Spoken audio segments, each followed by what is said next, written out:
Episodes में the peacock room martial artist season 3 का new episode explain करने वाला हूँ। तो चलिए वीडियो को शुरू करते हैं बिना कोई टाइम वेस्ट किए हुए। तो हाँ, यहाँ पर मैं एक बात आपको बता दूँ कि इसका एपिसोड लाने में मुझे बहुत ही ज़्यादा समय लग चुका है। उसके लिए मैं फिर से आपसे तहे दिल से माफ़ी मांगता हूँ। लेकिन एक बात और है कि यहाँ पर कई लोग ऐसे भी होंगे जो कि मेरा वीडियो का बहुत ज़्यादा इंतज़ार कर रहे होंगे, खासकर इस सीरीज़ का। तो उनके लिए खुशखबरी भी है कि मैंने भी जहाँ तक मैं अपना एपिसोड एक्सप्लेन कर चुका हूँ वहीं तक इस सीरीज़ को देखा हूँ। इसके आगे मैंने नहीं देखा है। तो हाँ, यहाँ पर मैंने कोई भी चीटिंग नहीं किया है। सिंपल बात यह है कि जैसे कि अगर आपको भी नहीं देखने को मिला तो मैंने भी नहीं देखा।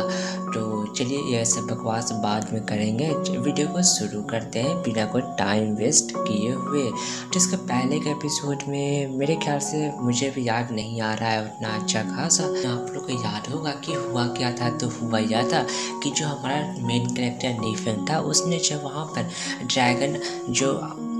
ड्रैगन क्लैन था उसके साथ हाथ मिला लेता है ताकि वो हाउटियन से और बाकी सबसे पंगा ले सके, उनसे फाइट बैक कर सके।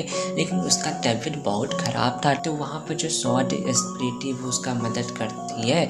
तो हमारा एपिसोड वहीं पर से शुरू होता है जहाँ पर नीफेंग बोल रहा था कि क्या तुम जैन युआन हिडन रियलम का बात कर रहे हो? क्या वहाँ पर कोई तरीका होगा मुझे हील करने का? देवासुर का वो लड़की बोल रही थी कि यस, तुम बिल्कुल 50% मेरे मास्टर जैसा बनते जा रहे हो, तुम वाकई में काबिले तारीफ हो। देवासुर का नीफेंग बोल रहा था कि देखो, इससे फ़र्क नहीं पड़ता है कि मैं उसके जैसा कितना परसेंटेज लगता हूँ। मैं वो कभी भी नहीं बन सकता हूँ। ये बात सुनकर वो लड़की को गुस्सा आ गया था। बोल रही थी कि देखो, तुम अपने दिल के अंदर झांक के तो देखो, तुम्हें पता चलेगा कि मैं गलत हूँ या फिर सही हूँ। और फिर तभी वो अपना पावर का यूज़ करके उसके हाथ को सील कर देती है। अब बोल रही थी कि मैंने अपना सॉर्ड एनर्जी से तुम्हारे दिल को सील कर दिया है, प्रोटेक्ट कर रही हूँ। तो मैं तुमसे रिक्वेस्ट करती हूँ कि तुम कुछ समय तक अपना पावर यूज मत करना। और फिर तभी वो लड़की वहाँ से चली जाती है। तो नीफेंग अपने मन में सोच रहा था कि अभी तो मैं रैंक 9 के डीमन मार्शल सेज के इक्वल भी पावरफुल नहीं हूँ। तो आगे में जो हाउटियन, वो जो कि एम्परर लेवल पर पहुंच चुका है, उससे मैं फाइट कैसे करने वाला हूँ? मैं तो वाकई में यहाँ पर कमज़ोर हूँ। अब बोल रहा था कि अच्छा, जब मुझे यहाँ पर टाइम मिल चुका है तो मैं कोशिश करता हूँ कि मैं जो है रोअरिंग फ्लेम को प्रैक्टिस करता हूँ और हो सकता है तो मैं ब्रेक थ्रू भी कर पाऊँगा।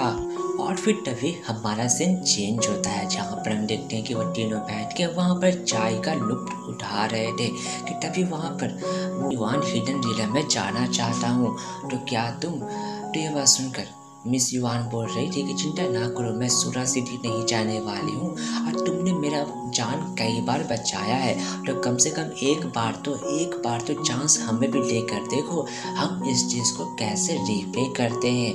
तो यह बात सुनकर नीफेंग वहाँ पर सोच में डूब जाता है और बोल रहा था कि ठीक है, जैसा कि तुम कहो। तो उस लोग दोनों का यह हरकत देखकर उस बंदे को समझ में नहीं आ रहा था कि आखिर में ये दोनों बंदे का रिलेशन है तो है क्या। तो तभी वहाँ पे एक बंदा आता है जो कि बोल रहा था कि जो मास्टर सुआन आव है वो आप लोग से मिलना चाहते हैं। तो तभी हमारा सीन शिफ्ट होता है और हम मीटिंग हॉल का सीन देखते हैं।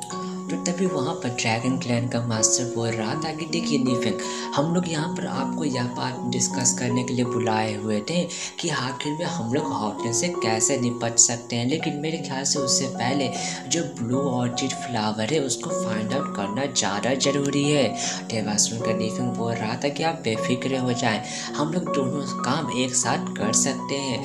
तो मास्टर सुआन आओ बोल रहा था कि ऐसा लगता है कि नीफेंग आपको पता चल चुका है कि हम लोग क्या करना चाह रहे हैं। और नीफेंग बोल रहा था कि देखो, जो हाउटियन है वो तो यहाँ पर एम्परर लेवल पर पहुँच चुका है, तो उन लोग से तो अभी पंगा ले नहीं सकते हैं। लेकिन हाँ, उसका जो मेन बंदा है उसका हेल्प को हम लोग कम कर सकते हैं। इसलिए हम लोग का टारगेट यहाँ पर हांग सिंग जू होने वाला है।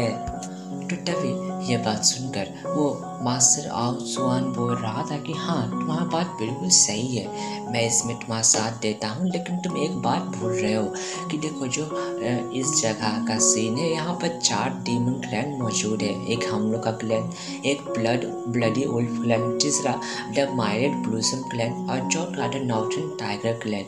तो मेरे ख्याल से हम लोग को यह तीनों क्लैन को इग्नोर नहीं करना चाहिए। और पहली बात जो ब्लडी वुल्फ क्लैन है वो तो पहले ही हाउटिन के साथ मिल चुका है, और रही बात वो दोनों क्लैन की, तो मेरे ख्याल से वो दोनों क्लैन भी हाउटिन के साथ मिल चुके हैं, क्योंकि वो दोनों भी इतना ज़्यादा जोखिम भरा काम नहीं कर सकते हैं कि वो एक इम्पोर्टेंट लेवल के मास्टर को बिट्रे करें। तो तभी टिफिन पूछता है कि आखिर में उन लोग तीनों क्लैन के मास्टर का लेवल क्या है। तो वो बंदा बोल रहा था कि उनका लेवल 9 का है, लेकिन आप चिंता ना करें, जो लेवल 6 से कम का बंदा होगा बस वही जो है उस जेन्युइन हिडन रियलम में एंटर कर सकता है। लेकिन हाँ, यहाँ पर एक क्लैन है जो कि इसमें इंटरफेयर कर सकता है, प्रॉब्लम क्रिएट कर सकता है।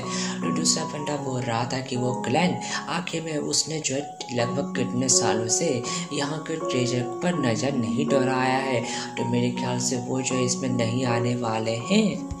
तो तभी दूसरा बंदा बोल रहा था कि अगर वो तीनों क्लैन एक साथ मिल जाता है तो मैं उन तीनों क्लैन को अच्छा सबक सिखाऊंगा। तो तभी हम देखते हैं कि जो मास्टर आवता वो वहाँ पर एक 3 मैप निकालता है और तीनों मैप को उनको दे देता है। बोल रहा था कि देखो, जब हम लोग उस सीक्रेट किरम के गेट में एंटर करते हैं तो हम लोग डिफरेंट जगह पर टेलीपोर्ट हो जाएंगे, तो हम लोग को यह मैप से जरूरत पड़ेगा और हम लोग जो है वहाँ पर जो स्पिरिट पूल है हम लोग वहाँ पर मुलाकात करेंगे। और बोल रहा था कि हाँ, यहाँ पर हम लोग कितना भी प्रॉब्लम है उन सबको यहाँ पर ज़्यादा से ज़्यादा निगलेक्ट करने का कोशिश करना, जो कि हाउटिन से रिलेटेड हो उनको तो खास तो तभी नीफी वहाँ से आगे आता है और एक पेपर को निकालते हुए उनको देखते हुए बोल रहा था कि हम लोग इसका यूज़ करके कुछ समय के लिए अपना अपीयरेंस चेंज कर सकते हैं, और जिनका लेवल हमारे जितना है हम लोग उनको जो है इसके बारे में बिल्कुल पता नहीं चलेगा। और तभी एक बंदा खुश हो गया था, बोल रहा था कि देखो यहाँ पर 7 दिन बाकी है, तो मैं इन समय में बहुत सारे पेज को रिफाइन कर सकता हूँ, तो मैं यहाँ पर से जाता हूँ। तो तभी वो ड्रैगन क्लैन का बंदा यानी कि मास्टर वहाँ पर आगे आता है लीफिंग के पास, और तभी वो वहाँ पर बहुत सारे ट्रेजर को बाहर निकाल लेता है, जिनकी संख्या लगभग 5 है और ये सारे रेयर ट्रेजर है। और वो नीफिंग को बोल रहा था कि यह मेरा पर्सनल ट्रेजर है, तुम इसमें से कोई भी एक ट्रेजर को चूज कर सकते हो। तो एक ड्रैगन क्लैन के मेंबर को गुस्सा आ गया था, बोल रहा था कि हमारे जो वेयर हाउस है उसमें बहुत ट्रेजर है, तो आखिर में इसको हम वहाँ पर क्यों नहीं किसी ट्रेजर को फाइंड आउट करने के लिए भेजते हैं। लेकिन दूसरा बंदा उसको शांत कर देता है। तो हम देखते हैं कि नीफिंग यह सब चीज़ को इग्नोर करते हुए उन सारे ट्रेजर्स में से एक ट्रेजर को फाइंड आउट करता है अपने लिए, जहाँ पर वो मास्टर बता रहा था कि यह ट्रेजर एक एम्परर ड्रैगन का ट्रेजर है, हॉर्न है। ये ट्रेजर हमारे क्लैन का बहुत ही महत्वपूर्ण ट्रेजर है, यहाँ तक कि हमारे क्लैन के जितने भी फॉर्मल चीफ रह चुके हैं पहले वाले, उन्होंने पूरा प्रयत्न किया इस ट्रेजर का यूज़ करने का, लेकिन उनमें से कोई भी इसको एक्टिव नहीं कर पाया, क्योंकि यह बहुत ही रेयर और पावरफुल है। तो तभी नीफिंग बोलता कि क्या मैं इस ट्रेजर को देख सकता हूँ, और फिर तभी वो उस ट्रेजर को देखने लगता है, जहाँ पर उसको यह ट्रेजर कुछ फैमिलियर सा लग रहा था। उस ट्रेजर को देखकर अपनापन लग रहा था, जहाँ पर ट्रेजर चमकने भी लगता है। टेडी का पर सारे बंदे हैरान हो गए थे, सारे जहाँ पर तभी वहाँ पे एक बंदा बोल रहा था कि ऐसा लगता है कि ट्रेजर तुमसे बहुत ज़्यादा सेटिस्फाई है। तो तभी वो मास्टर बोल रहा था कि देखो, ऐसा लगता है कि ऊपर वाले का यही मर्जी है, तो यहाँ पर इस ट्रेजर को अपने क्लैन में रखने से अच्छा है कि मैं इसको किसी एक पावरफुल बंदे को दे दूँ।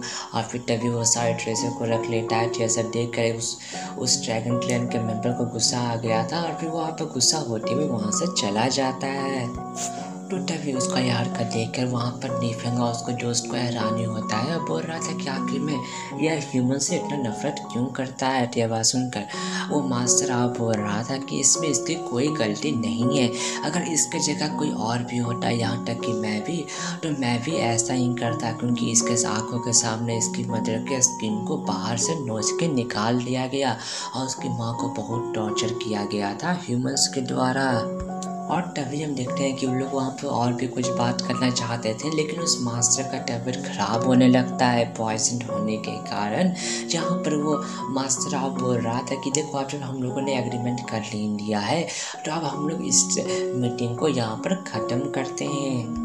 और फिर तभी हमारा सीन शिफ्ट होता है और हॉटन टेम्पल का सीन दिखाया जाता है, जहाँ पर वो ओल्ड वहाँ पर 2 क्लैन वाले बंदे को वहाँ पर एक पेपर का एक शीट देता है, जहाँ पर वो बंदा बोल रहा था कि क्या तुमने उन सारे बंदे को फाइंड आउट कर लिया है।